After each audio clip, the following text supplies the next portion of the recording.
Yuhu, good day guys, balik lagi dengan gua Ahmad yang udah pasti di Banglo Channel.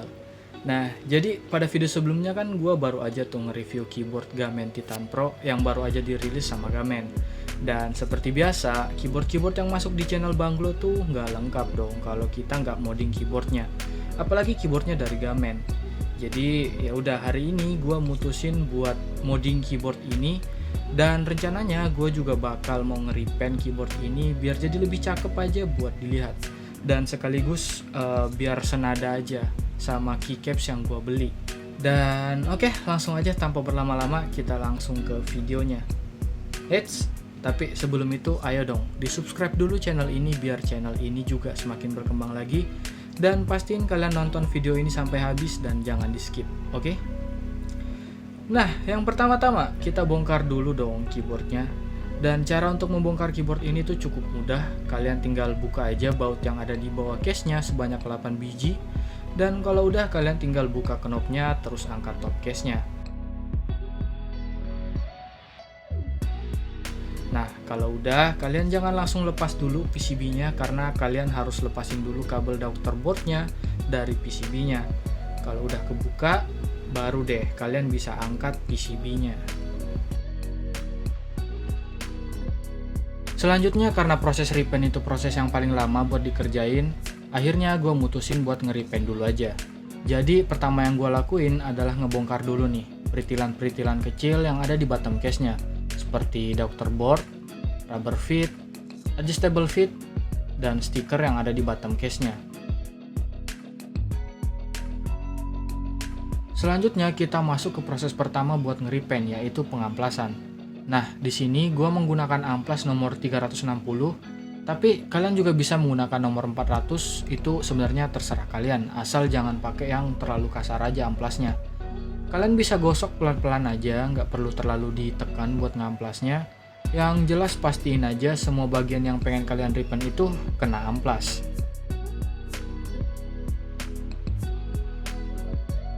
Nah, kalau udah kelar ngamplasnya, langsung aja deh kita masuk proses cat dasarnya. Tapi sebelum menyemprotkan cat dasar epoksi, pastikan dulu kalau media yang mau disemprotkan epoksi itu dalam keadaan bersih dan tidak berdebu. Atau sebaiknya dicuci dulu sebelum menyemprotkan epoksinya. Nah, saran gua kalau kalian menggunakan cat semprot, cara nyemprotnya itu tipis-tipis aja supaya catnya itu nggak meleleh karena terlalu tebal. Dan sama yang harus kalian perhatiin juga, yaitu jarak semprot kalian jangan terlalu jauh atau terlalu dekat dari medianya. Kalau di sini gue sendiri ambil jarak sekitar 10-15 cm dari media. Tapi ini opsional juga tergantung merek cat semprot yang kalian pakai. Makanya kalau kalian mau menggunakan pilox atau cat semprot, semprotkan dulu piloxnya ke media lain untuk mengukur jarak optimal untuk menggunakan cat semprotnya. Oh iya, by the way di sini gue menggunakan cat semprot merek Diton nomor 9120 untuk cat dasarnya. Dan di sini karena gue kurang puas dengan hasil cat dasarnya, jadi gue melakukan proses cat dasar sebanyak 2 kali. Nah, tapi sebelum gue melakukan proses pengecatan yang kedua, gue amplas lagi case-nya menggunakan amplas nomor 1200 supaya hasilnya itu lebih halus. Dan proses ini juga opsional. Kalau kalian merasa udah puas dengan pengecatan pertama, kalian nggak perlu ngecat lagi sampai 2 kali. Terus untuk rentan waktunya sendiri, kalian bisa menyemprotkan kembali epoksinya dalam kurun waktu 15-20 menit setelah pengecatan pertamanya. Nah, lanjut setelah epoksinya udah kering, gue langsung lanjut ke cat warna dasar. Dan di sini gue menggunakan pilox dengan merek yang sama dengan kode 9124 berwarna silver. Dan sama seperti proses sebelumnya, di sini gue melakukan proses warna dasarnya itu sebanyak 2 kali. Dan sebelum lanjut ke pengecatan keduanya, gue kembali mengamplas case-nya menggunakan amplas 1200 dan campuran air. Setelah case-nya udah kering, baru deh gue lanjut lagi untuk pengecatan keduanya.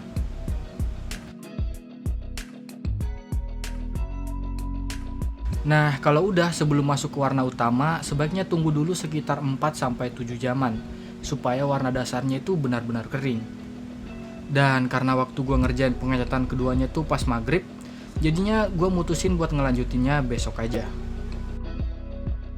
Nah, setelah ditinggal semalaman, hasilnya jadi kayak gini.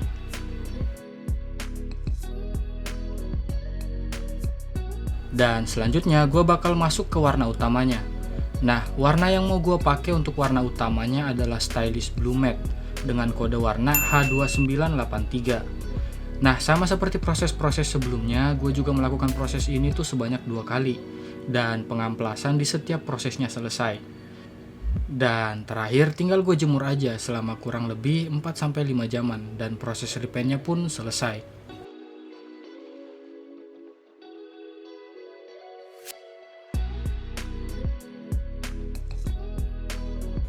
Sambil gue nunggu catnya kering, gue langsung sekalian modding bagian PCB-nya juga. Nah, untuk bagian PCB-nya ini, gue cuma melakukan mod sederhana yang biasa gue lakuin di keyboard-keyboard yang udah masuk di channel ini. Yang pertama gue lakuin untuk keyboard ini yaitu melakukan tempest mod atau tap mod pada PCB-nya. Kalau kalian melakukan mod ini, gue selalu ingetin buat kalian kalau mod ini tuh beresiko untuk keyboard kalian. Nggak sedikit orang-orang yang mengalami konslet atau PCB-nya terbakar atau soketnya juga tercabut gara-gara melakukan mod ini. Jadi sebelum kalian melakukan ini, sebaiknya kalian pikir-pikir dulu untuk resikonya, karena semua resiko kalian sendiri yang tanggung.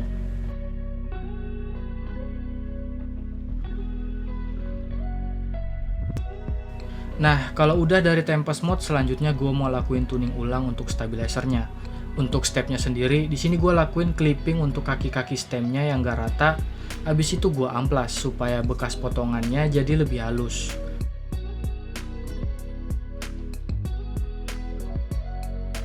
Setelah itu gue juga ngelakuin holy mode menggunakan micropore supaya suara ticking yang dihasilkan dari suara benturan stem dan wirenya itu bisa teredam. Habis itu gue juga ngelakuin pengecekan untuk wirenya apakah ada wire yang nggak lurus atau bengkok-bengkok. Dan terakhir gue juga ngelakuin lubing menggunakan Krytox 205Gen0 untuk stabilizernya.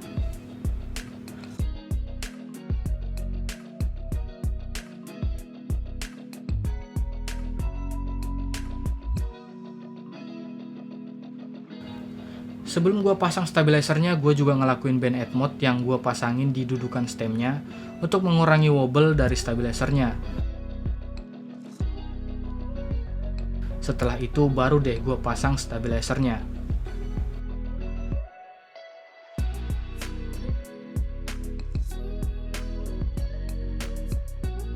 Nah, selanjutnya untuk switchnya, di sini gue menggunakan switch Otomu Jet White yang gue beli dengan harga 2 ribuan per switchnya.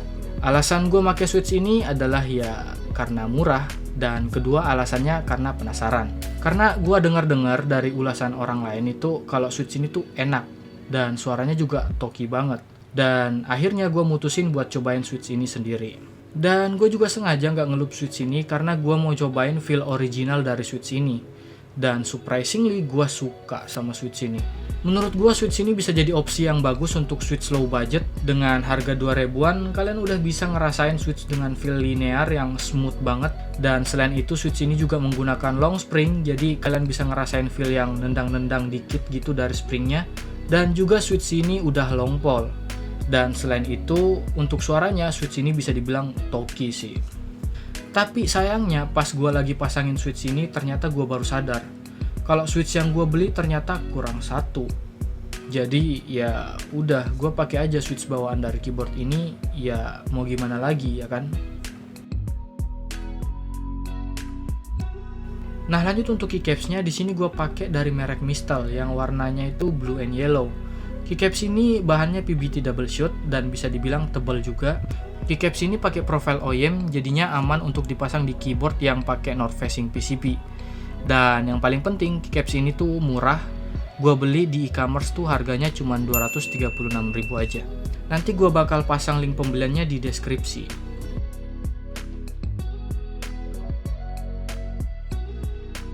Dan setelah 5 jam nunggu, akhirnya case-nya kering juga. Dan untuk hasilnya sendiri, ya not bad lah ya. Malahan gue sendiri nggak expect kalau hasilnya tuh bakal semulus ini.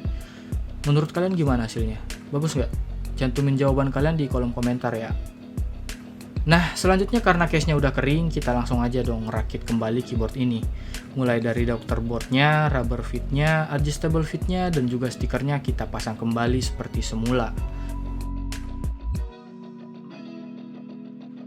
Dan terakhir kita pasang kembali PCB-nya, dan jangan lupa juga untuk dibaut.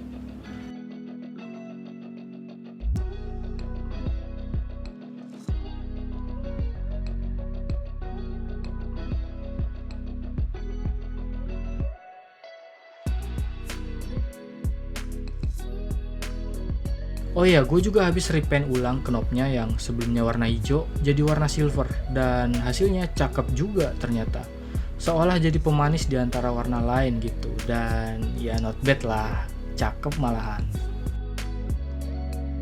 Lah bang, itu kan tampilannya doang bang, suaranya gimana?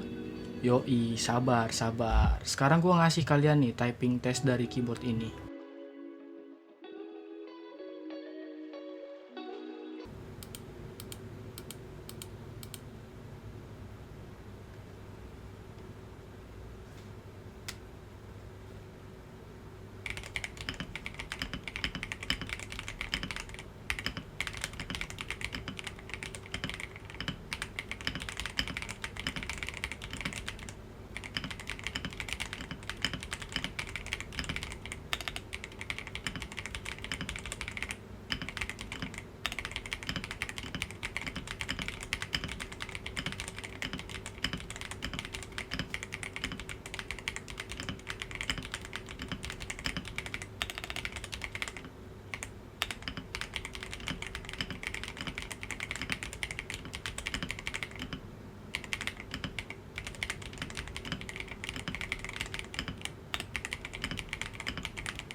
Nah, jadi itu dia tadi typing test dari keyboard ini, dan kedengarannya emang crispy banget suaranya.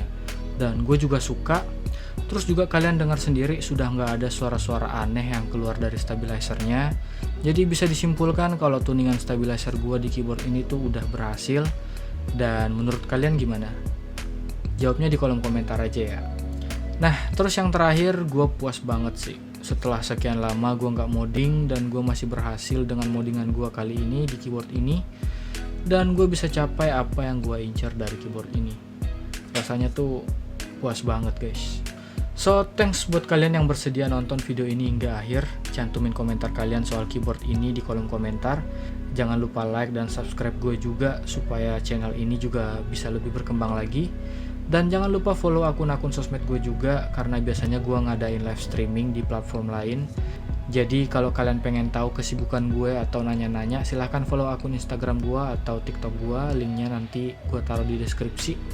So thanks, gue Ahmad pamit undur diri and see you.